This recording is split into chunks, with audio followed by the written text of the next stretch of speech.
everybody, John Bornschein here, and this is Cable Lane. Welcome back to our weekly Bible study, and today's title, The Keys to Prosperity. Listen to this. In every work that he began in the service of the house of God, in the law and in the commandment to seek his God, he did it with all his heart. So he prospered. What a wonderful text. In context, this is about King Hezekiah.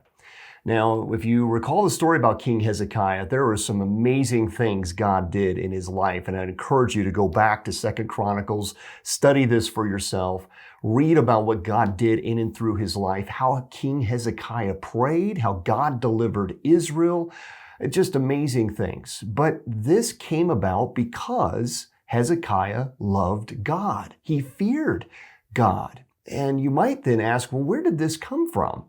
If you look at his history, you find that his entire culture was wrought with idolatry.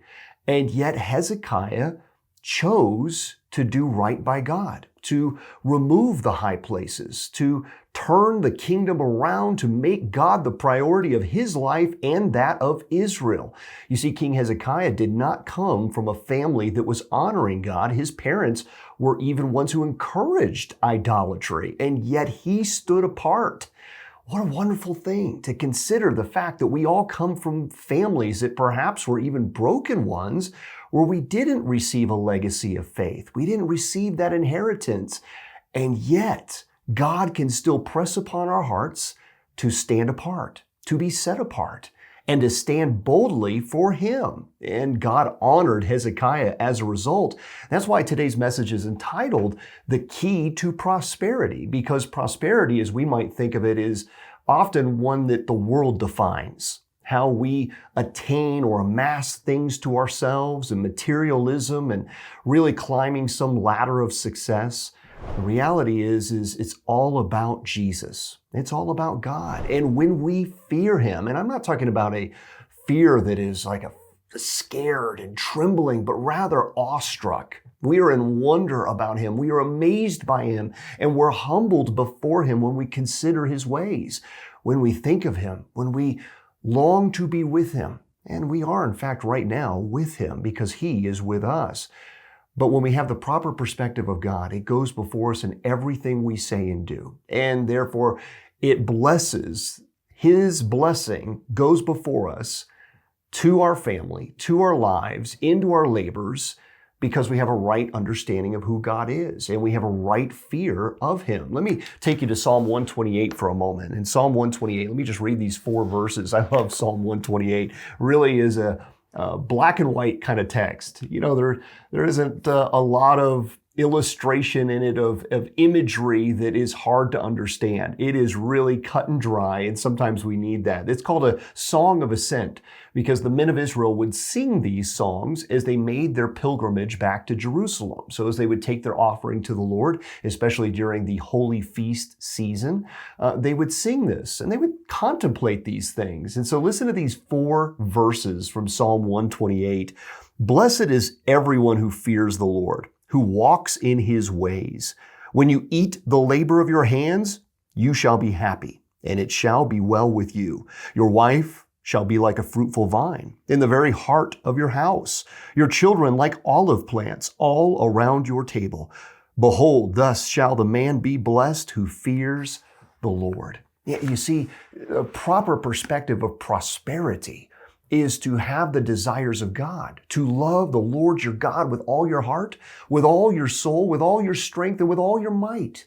This is the right perspective. And the prosperity that we then attain is that of the satisfaction of God, his good pleasure, that he has a smile on his face, if you can imagine such a thing, that God is pleased with the labors of his servant. After all, we run the race because we long for the day when the Lord Jesus will say, "Well done, good and faithful servant."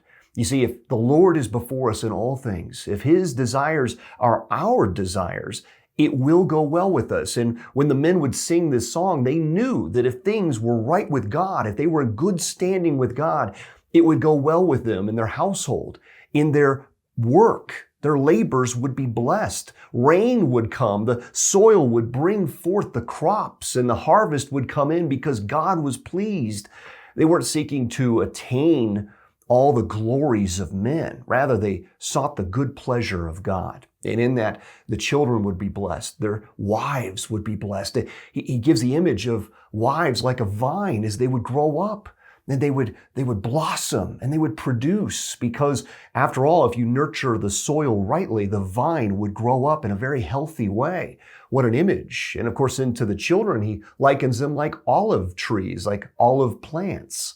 Not yet trees, but plants. And that's an investment. That's a 30 to 40 year investment for something like that, to think long term of a legacy. That's Psalm 78, that we are doing these things unto the Lord for generations that are not yet even born.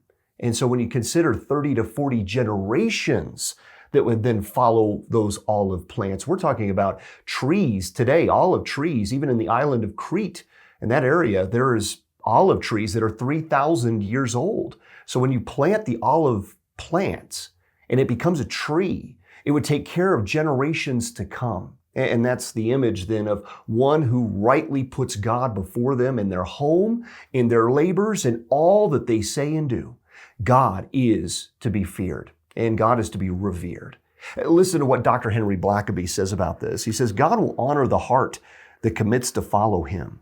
In times when worshiping God is not in vogue, and when the forces of the day oppose Him, it takes courage and resolve to seek after God. God is pleased to prosper those who strive to please Him rather than to seek the approval of people.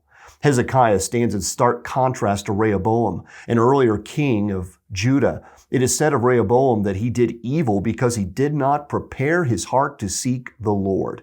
When you do not set your heart to seek the Lord, calamity is the inevitable result. The surest way to prosper in your endeavors is to diligently pursue the will of God. I hope you've been convicted by this one. God bless you, my friends. Take care.